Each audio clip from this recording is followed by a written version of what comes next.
오늘은 영상을 만들기 전부터 치밀어 오르는 분노와 참담함을 느낍니다. 북한이 일본을 관통하는 미사일을 쏘았는데 바이든은 누구와 한반도 상황을 의논했을까요? 윤석열 대통령이 아닌 기시다 일본 총리와 북한 문제를 긴밀히 협의했습니다. 그리고 오늘 보도에 따르면 기시다는 윤석열 대통령에게 한일 간 여러 의논 사항이 있지만 그 가운데에서 안보 분야를 콕 집어 한국과 긴밀히 협력하고 싶다는 의견을 표명해 왔습니다.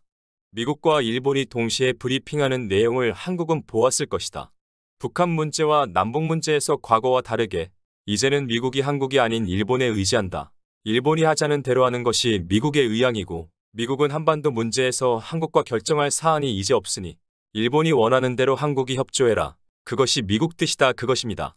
바이든이 윤석열 대통령을 패싱하고 기시다와만 통화하고 미일 양국이 같은 시간에 북한 문제 논의사항을 브리핑하면서 한국과는 장관급 정도에서 의견을 나눴다 이런 것도 아니고 계속 대화하면서 공동대응을 계속하기로 했다. 지켜줄 것이다 라고 발표한 것은 미국이 일본과 결정한 사항을 알려는 줄 것이다 그런 의미입니다.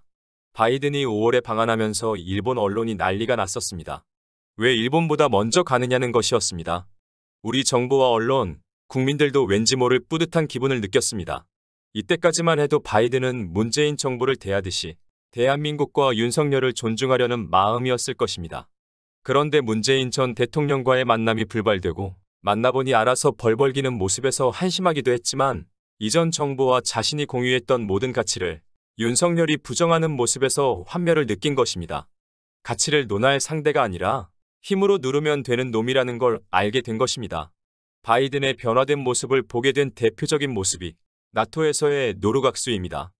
일본과 만나게 해달라는 징징거리는 한국의 요청에 한미일이 마주 앉는 모습을 연출해 주었지만 아마도 이때 바이든은 대화 상대에서 윤석열을 지워버린 듯 보였습니다. 윤석열이 미국의 초청을 받아 공식 방문한다는 소식이 아직 없는데 정상적이라면 캐나다를 먼저 방문하고 유엔 총회를 방문하고 정상회담을 갖는 것이 자연스러운 일정입니다.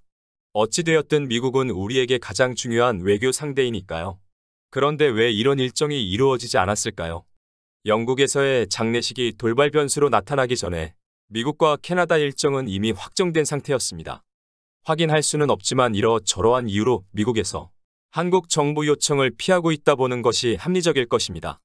이런 대접을 받는 상황에서도 백악관이 브리핑을 통해 미국이 지켜준다고 발표했으니 더욱 충성하겠다면서 안심하고 발 뻗고 자는 놈들도 있겠지만 자존의 개념과 자기 가치를 상실한 이런 놈들은 미국과 일본은 물론이고 주요국 시각에서 보면 그냥 쓰레기로 봅니다.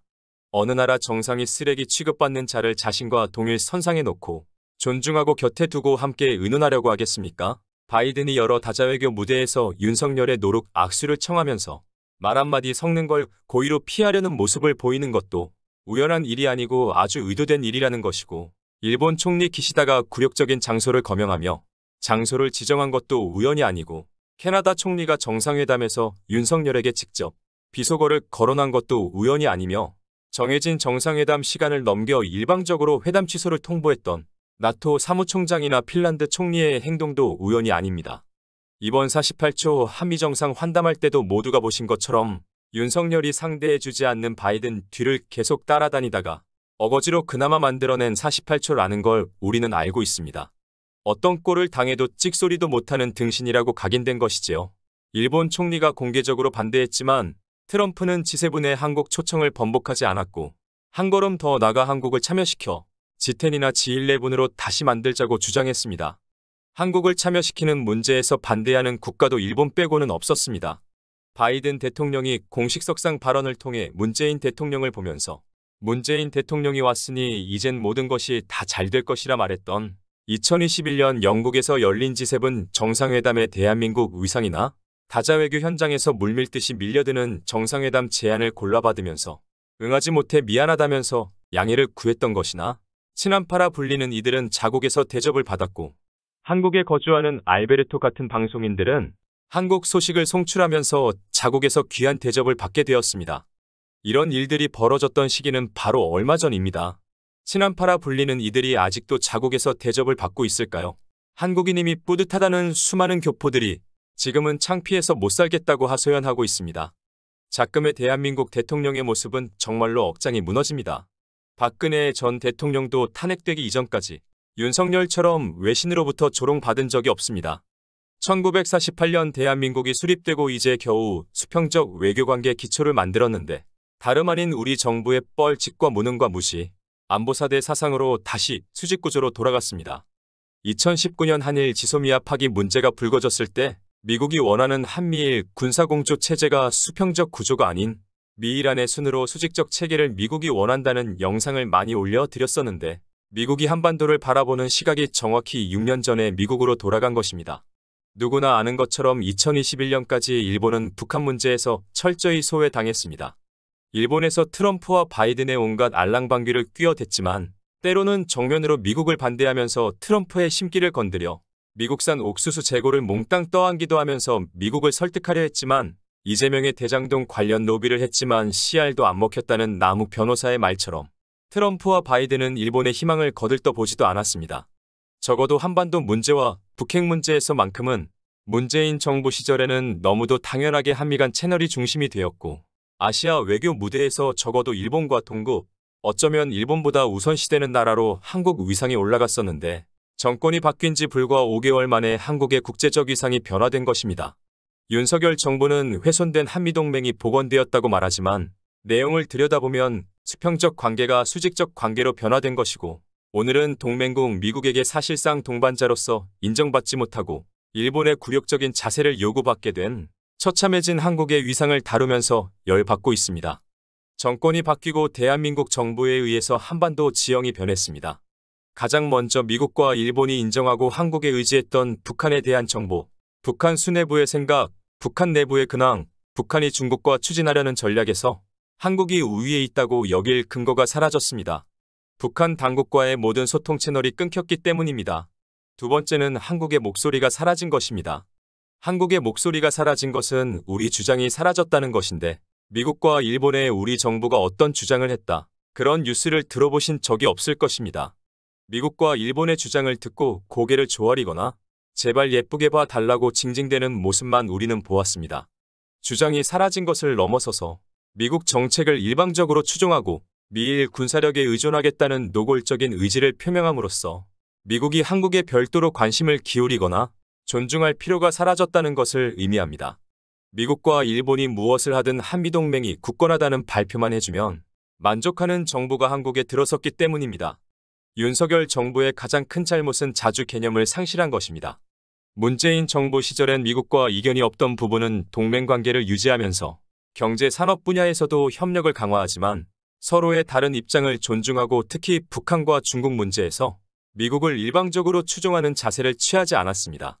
특히 미중 간의 이런 정책은 아세안과 유로존에서 우호적인 자세로 화답했고 지금 러시아를 거론하는 것이 불편할 수도 있지만 중국을 다독여 한국과 불편해지지 말라고 러시아가 적극적이기도 했습니다. 문재인 정부는 북한과의 문제에서도 주한미군의 역할을 중시하되 절대적인 개념에서 탈피하고자 했습니다. 미군이 없다 해도 자체 방어는 물론이고 압도적으로 이길 수 있는 전력이라는 것을 문재인 정부는 대내외적으로 밝혔고 이런 한국 정부의 각성에 미국이 변화했던 것입니다. 트럼프와 방위비 협상이 치열하던 시기에 미국에서는 아주 놀라운 현상이 일어나기도 했습니다. 미국 의회나 언론이 트럼프를 두둔하기보다 미국 국익을 내세우며 한국 정부 편에서 주장을 펼치면서 국방수권법의 주한미군은 미국을 위해 주둔하는 것이라고 기재하면서 주한미군 이동 예산을 모두 삭감하면서 트럼프의 주장을 무력화시켰는데 이런 내용의 국방수권법에 민주당과 공화당 모두 이견이 거의 없었습니다. 나토에 관한 트럼프의 주장에는 상당수 동조 세력이 의회에 있었음을 감안하면 주한미군 방위비를 둘러싼 의회의 입장이 왜 그러했는지 지금이라도 윤석열 정부가 돌아보아야 합니다.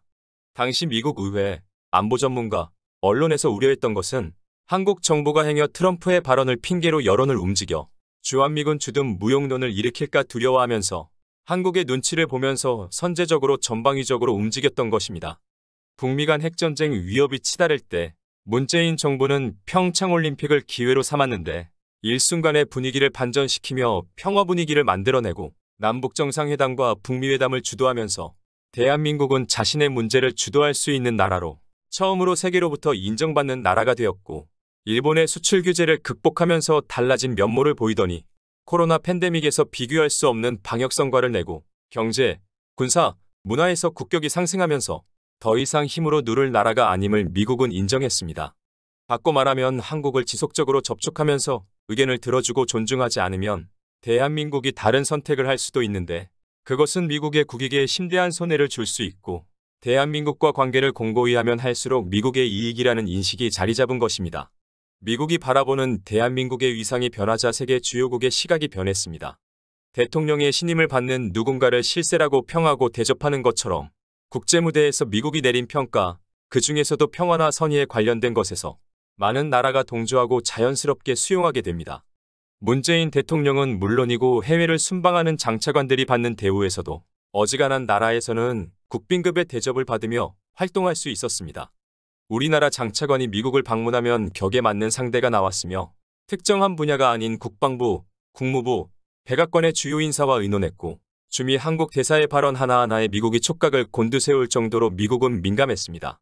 미국과 중국을 두고 선택권이 한국에 있다는 주미 대사의 발언은 무척 유명한 발언인데 당시 국무부, 국방부와 백악관이 일제히 나서서 주미 대사 발언을 묻는 기자들에게 한국은 70년 전부터 미국을 선택한 나라라고 논평한 것이 작은 일화에 불과할 정도로 한국의 위상은 높았습니다.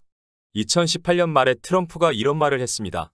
돈 많고 잘 살고 무력도 강한 한국과 일본을 미국이 돈 써가며 지켜줄 필요가 없다고 말했습니다.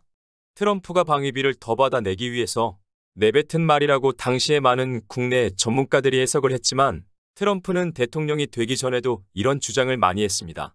그럼에도 대통령에 당선된 것은 미국 분위기를 말해줍니다.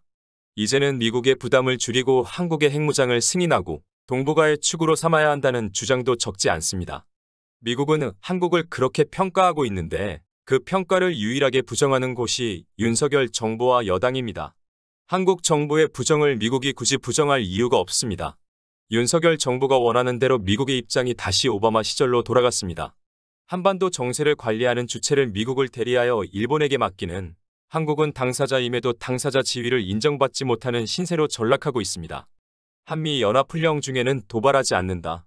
수십 년간 암묵적으로 지켜졌던 관행을 깨고 북한이 연일 미사일을 쏘아대다가 5년 만에 일본 영토를 관통하는 중거리 탄도미사일을 발사했습니다. 그리고 바이든이 북한 문제를 의논하겠다며 전화한 곳은 한국 대통령이 아닌 일본 총리 기시다이고 윤석열에는 전화하지 않고 있습니다. 이런 일이 5년 동안 계속 일어난다고 보아야 할 텐데 이 영상을 보시는 여러분께 시원한 사이다가 아닌 물 없이 고구마를 먹은 기분을 만들어드려 궁금TV가 죄송합니다. 대한민국이 더 아프지 않기를, 대한민국의 정기가 더 훼손되지 않기를, 이 땅에서 전쟁의 참화가 다시 일어나지 않기를 바라면서 오늘 영상은 여기까지입니다. 시청해주신 여러분 고맙습니다.